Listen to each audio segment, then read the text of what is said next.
Next question. Muhammad Ali Talal from Islamabad, Pakistan.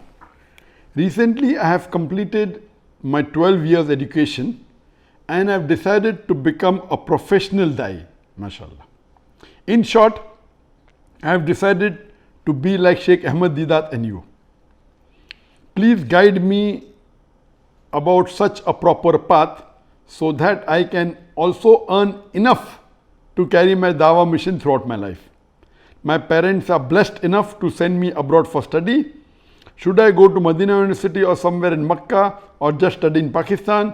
Should I go to some madrasa or some university? Should I first become a scholar of Islam and then Da'i, or can directly jump into Dawah?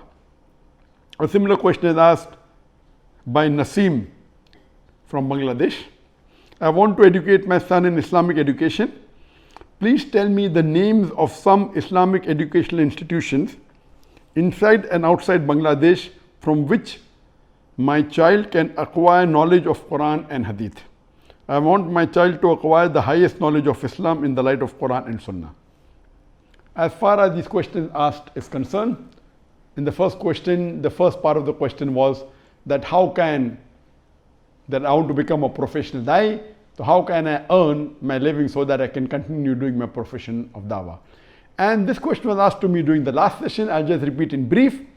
The best is that if your parents are wealthy and they can support you and they can take care of your day-to-day expenses, and you continue doing Dawah and you make your life waqf for Allah subhanahu wa ta'ala, that is the best. If your parents are well off and they do it, is the best.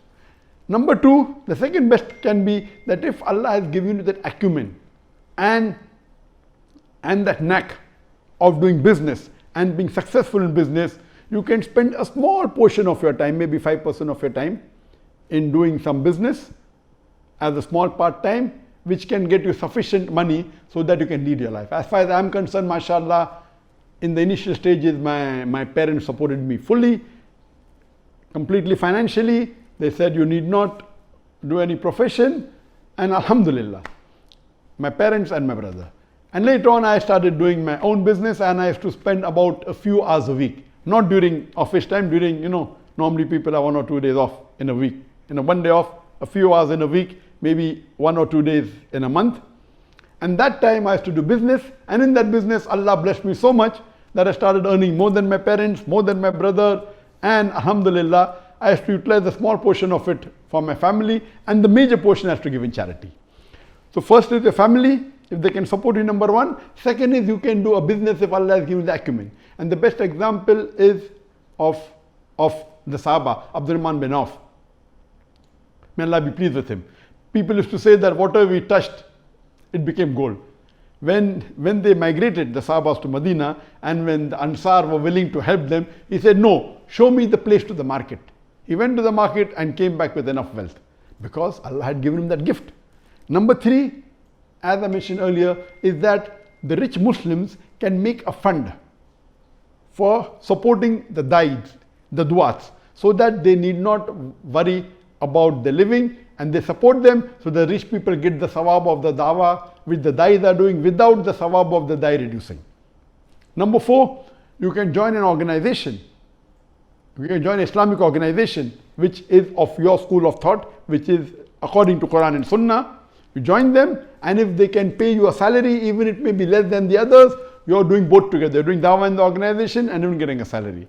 And the last resort, the fifth, is you can join a halal company. It may not be an Islamic Dawah organization. It may be a Muslim company, not related with Dawah. It can be a non-Muslim company. As long as it is halal, see to it that that company has 2 days off in a week. The timings are less. It is as per the government rules, so that you have about 50% of your time, more than that, for doing Dawah. These are the various options that will take care of your day-to-day living, inshallah. As far as the second question is concerned, that which university should you join? Should you go abroad, Medina, Makkah, or in Pakistan, or the lady who has asked in Bangladesh, which is the university that I would recommend?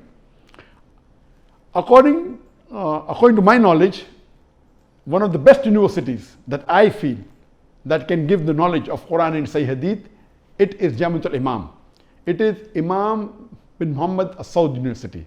Imam Mohammed bin Saud University, which is in Riyadh in Saudi Arabia. But unfortunately, this university is mainly for Saudis. Only a very small percentage, maybe 2, 3 or 4%. Initially it was 1%, now I think it's 4% of the foreigners are allowed. So very small portion allowed. So to get admission, like in India, I think the quota is 1 a year. So thousands of people apply, only 1 they select from the thousands applying. Similarly, from each country, they have a very minute number of people. But Alhamdulillah, when I approached the Dean Director at that time, I said that why don't you allow all our students who have passed from Islamic International School to join the university. And Alhamdulillah, 14 had passed, 7 wanted to take the mainstream, become doctors, engineers, 7 wanted to take the Dawah field, and all 7 of them, Alhamdulillah, got admission into the Jamiat al-Imam University in Riyadh.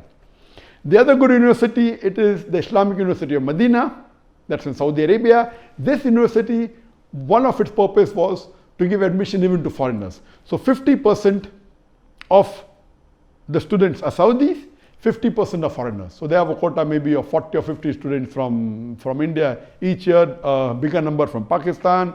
They have a quota from Bangladesh. Here is much easier as compared to getting into Jamiat al-Imam. But yet it's difficult. There are hundreds and thousands applying, and yet the quota is limited. So according to me, the other good university is the Islamic University of Medina. The other good is also the al-Qura from Makkah. For a foreigner, I would prefer that for a foreigner, he can go to Islamic University of Medina. But only going to the university is not sufficient. Besides studying in the university, you should also attend the durus of the scholars. There are many scholars giving durus, giving lectures, taking sessions in Medina, in the Prophet's mosque, outside, even in Makkah, and even in Riyadh. The Kubar ulama, there are many great scholars in Riyadh, and even in Riyadh, UK. So one of the things is, besides going to university, I would also recommend that you attend the durus of the great scholars. This will help you more than studying in university. So doing simultaneously, it is the best. So I recommend that you can go to any of these universities. Regarding the third part of the question, that should I first become a scholar of Islam and then die, or directly jump into Dawah? See, to become a scholar of Islam is a very great word. I don't consider myself to be a scholar of Islam. I'm just a Da'i. Scholar, you have to have a great deal of knowledge.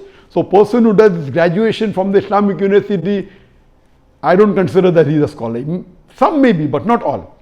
Neither is a person who has done masters, neither a person who has done his PhD. I consider these people as students of knowledge. A scholar is someone who is a mujtahid, someone who is an alim. There's a difference between getting an alim degree from a madrasa or a university and being a true alim or a true scholar. There's a world of a difference. So the thing is there that I believe today in the world there are very few scholars of Islam. A scholar is a mujtahid, a person who is a faqih, not getting a degree of fiqh, but actual faqih. And a beloved Prophet ﷺ said that ballighu anni walau ayah, propagate even if you know one verse. So even if you know one verse about Islam, as long as you know it correctly, you have to propagate it. So you don't have to wait till you become a scholar.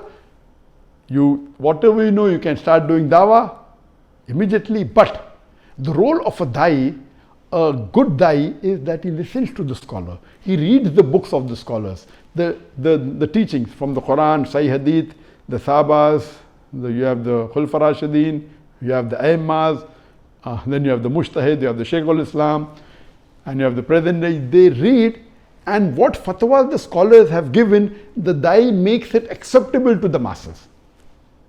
A da'i need not be a scholar, he can be a scholar, but a da'i need not be a scholar, and most of the da'is in the world today aren't scholars. Even I don't consider myself to be a scholar, I'm just a student of knowledge. But for a general Muslim, it is his duty that he should convey the message. Even if he's not a student of knowledge, whatever little bit he knows there's one God, he knows there's one Allah, okay, convey that. He knows that Muhammad Sallallahu Alaihi Wasallam is the last and final messenger, he has to convey that. So whatever you know, even one ayah, according to the Prophet, you have to convey it to the others.